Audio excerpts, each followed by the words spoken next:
Bonjour, on se retrouve aujourd'hui pour parler du calcul de dérivée de fonctions à une variable. Cela concerne donc les formules que l'on voit en général en 5e secondaire en Belgique ou l'année avant la terminale en France. Nous n'allons donc pas aborder ici les dérivées des fonctions arcsinus, arcosinus, donc à savoir la famille des fonctions cyclométriques, ou encore les dérivées des fonctions exponentielles ou encore logarithmes. Voilà, donc avant de commencer, quelques petites précisions. Donc, nous n'allons pas parler des conditions d'existence ici, on va dire qu'elles sont supposées respecter pour toutes les fonctions qui seront présentées. Les fonctions utilisées dans la partie opération, ou formules sur les opérations de fonctions, seront nommées par exemple f de x, g de x, etc. et sont des fonctions bien sûr dérivables. Par facilité, on peut les noter petit f, petit g, petit u, etc. À un moment donné, nous allons parler de la composition des fonctions, et ça je reviendrai sur la définition quand nous serons avec cette fameuse formule.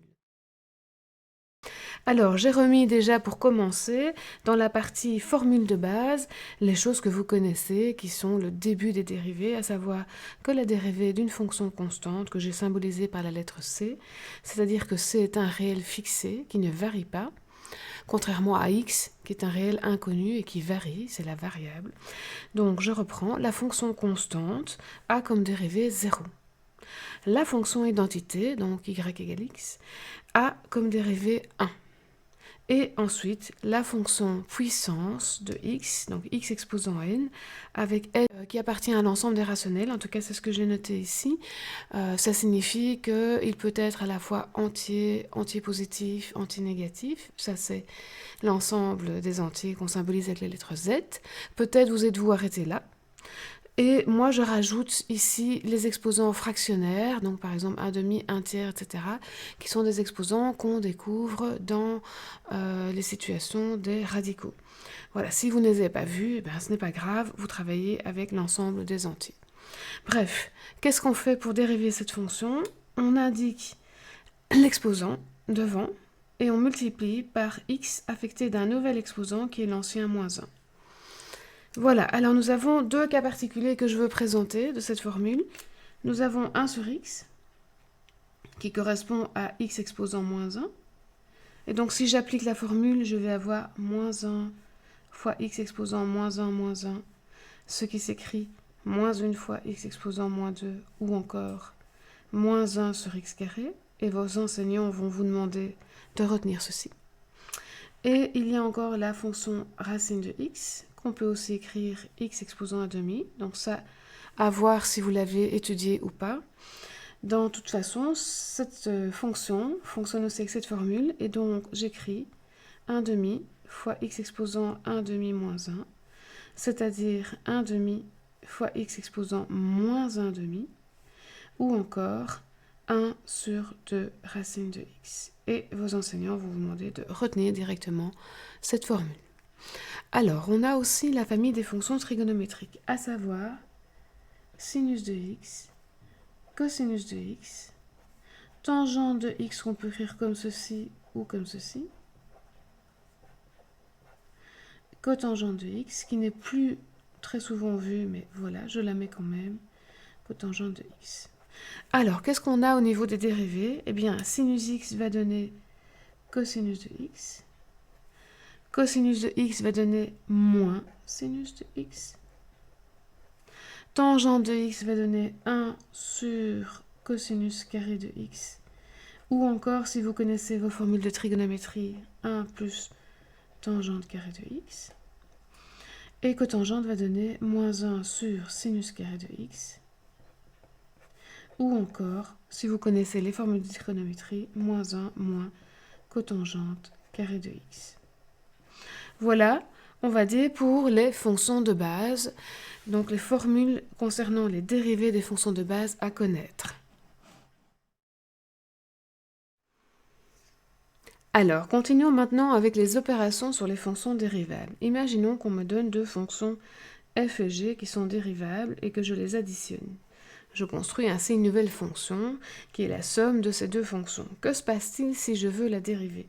Eh bien, c'est très simple. Je vais dériver la fonction f et je vais lui ajouter la dérivée de la fonction g. Alors, si je soustrais les fonctions, il se passe exactement la même chose. Donc, je vais tout mettre ensemble. Donc, si je fais f moins g, quand je vais dériver, je vais faire f' moins g'. Voilà, donc j'ai tout mis sur la même ligne. Ensuite, si je fais maintenant le produit de deux fonctions, f fois g, là, ça se complique légèrement, hein, vraiment pas trop. Donc, je vais dériver f sans rien changer pour g. Donc, j'écris f' fois g. Et puis, j'additionne f que je multiplie par la dérivée de g. Alors, j'ai un cas particulier qui est la constante fois la fonction. Voilà, j'ai une constante fois f, c étant toujours la même constante, enfin le même symbole que ce qui était utilisé au-dessus. Eh bien, quand je vais dériver, je suis quelque part cette règle-ci, et donc quand je fais la partie où j'ai la constante, imaginons qu'elle joue le rôle de g, à dériver, je vais avoir 0, puisque je sais qu'une dérivée d'une constante, c'est 0. Donc il ne me reste qu'une partie de ce calcul, autrement dit la constante fois f'. Voilà, donc si vous l'avez oublié, vous savez que vous pouvez la refaire avec cette formule-là, mais en général, on vous demande d'être capable de le faire tout de suite. Alors, autre formule, la formule du quotient. Alors, comme je sais que vous voyez les formules soit en termes de fonctions f et g ou en termes de fonctions u et v, j'en ai fait quelques-unes avec f et g, je vais continuer avec u et v ici. Donc, si je fais u sur v, c'est juste une histoire de nom, hein, donc le mécanisme est évidemment le même, quel que soit le nom utilisé. Donc, si je dérive le quotient u sur v, je vais faire u', donc ça ressemble très fort à ceci, u' fois v, mais je mets un moins u fois v', et puis je divise tout ça par v au carré. Voilà.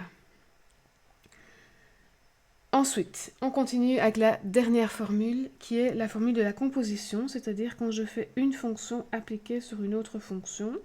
Donc je fais ce qu'on appelle v de u de x. Ça se note aussi u rond v. Vous voyez que j'ai écrit ça dans l'autre sens. Ça fonctionne dans ce sens-ci. Et ça correspond en fait à cette définition, c'est-à-dire qu'on est parti de x, on lui a appliqué la fonction u, et sur le résultat, on lui a appliqué la fonction v. Et donc la fonction qui va du début au résultat final, c'est la composition des fonctions u et v. Alors, qu'est-ce qui se passe quand je dérive ça? Eh bien, je vais simplement dériver la dernière fonction qui a été opérée en gardant la fonction u à l'intérieur, donc v' de u de x, et puis je vais multiplier par la dérivée de ce qui est à l'intérieur. Et je continue indéfiniment si j'ai une composée à plusieurs fonctions. Voilà. J'espère que cette clarification des dérivées de fonctions de base et opérations de fonction vous aidera à y voir plus clair, hein, et à réaliser vos exercices. On se retrouve dans des prochaines vidéos, à la fois pour préciser cette formule, parce que peut-être que si vous n'êtes pas en maths forte, entre guillemets, hein, je n'aime pas trop cette expression, mais si vous n'êtes pas en maths 6, etc., en fonction de vos écoles, peut-être utilisez-vous la traduction de cette formule mélangée avec les fonctions de base. Donc nous ferons ce travail-là aussi pour vous aider. Et puis on se retrouvera pour différents exercices où on appliquera ces différentes formules. Voilà, j'espère que tout ça vous aura bien aidé. N'hésitez pas à liker la vidéo ou à la partager.